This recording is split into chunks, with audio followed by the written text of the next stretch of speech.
Lake Superior. You know, I was out here about, I don't know, month and a half ago, and there's a lot of open water, but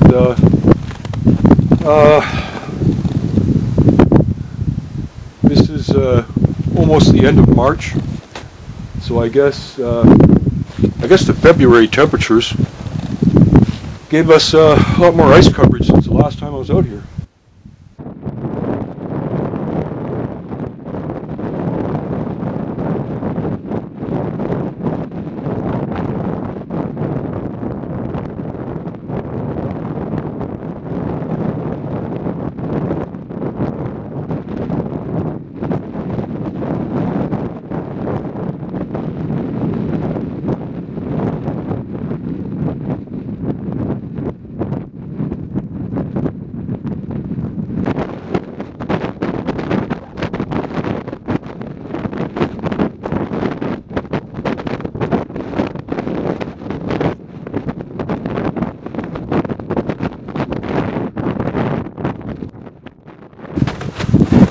All that was open water, so a lot of it probably migrated, broken pieces of ice. It all came together, and then we had the persistence of sub-zero temperatures for the month of February, enough to freeze it all over and freeze it together. So there's an icebreaker out there. So it only goes for maybe couple of miles. And a real fissure opened up. I don't want to go past that. I could. It's safe to walk on because it's like about, it looks like at least 10 inches thick in some spots. But I'm not going to go past that fissure because, well, if it opens up, yeah, then what do I do? Call the Coast Guard? Come and get me? Get a free helicopter ride? Right on.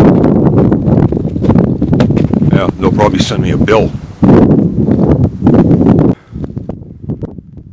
And here we have, well, a sheet of ice that's, you can see it's kind of hollow underneath. It's all heaved ashore. Little ice caves.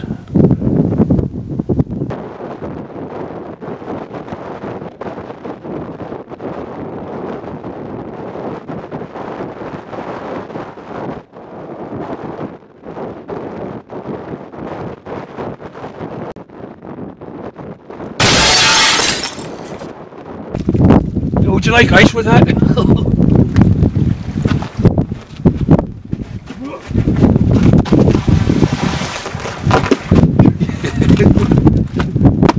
You know what it's like walking on this with like a 30-mile-an-hour wind on you? It ain't easy. Alright, have a rock cut, and yeah, right here, this rock is a sheer cliff going right into the water. If we look for miles and miles,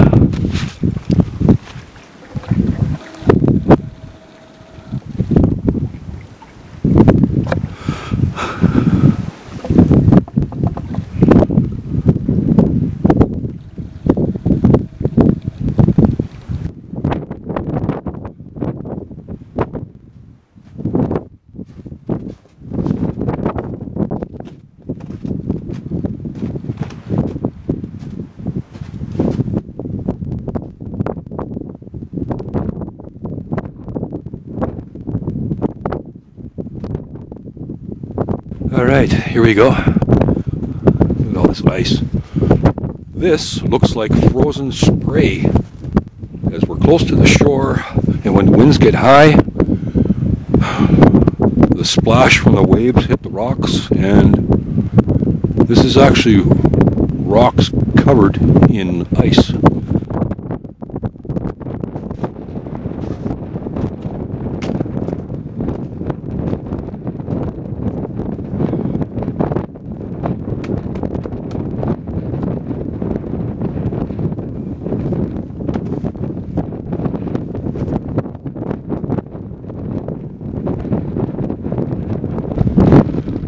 Okay, now this looks like something I shouldn't walk on, because it looks like chunks of ice and water, but it's a refreeze.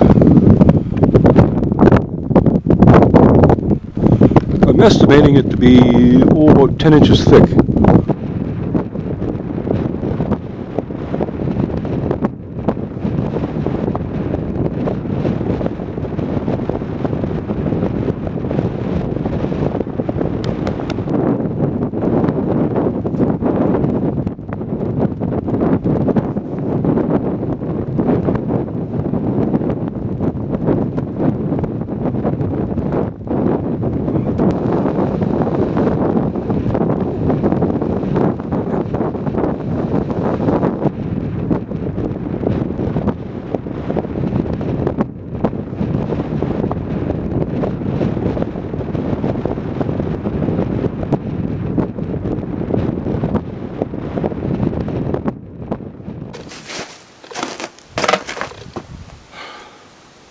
Without that wind, it's pretty peaceful out here.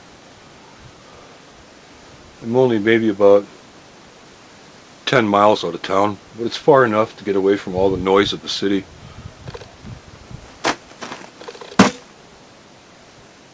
Right now I'm surrounded by a bunch of rock here. There's no wind, but there is a pretty fierce wind coming from the northwest out there right now. And the sun, it's getting pretty low. Other than that, when you get a really nice sunny day, no wind, it's really nice out here.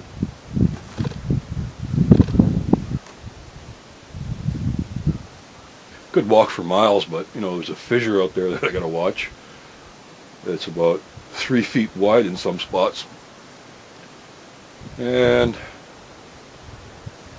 it's patchy snow coverage, so you get a glare of ice. It's pretty hard to walk on and keep your balance without falling over. Whereas some years you can get some wet snowfall, and it'll resurface the ice, and it'll be all like a lot easier to walk on. It's like just a crunchy surface. And it'll stay there all year, unless you get some warmer temperatures to melt it, and then it freezes over.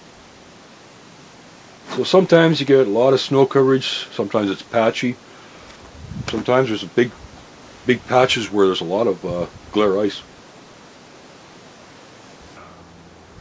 Obviously this surface was very wet at one time, because you can see wind scouring on it, where you can see like ridges more or less pointing northwest, which is the prevailing wind out here. Okay, normally, under normal conditions, well, some interesting facts about Lake Superior.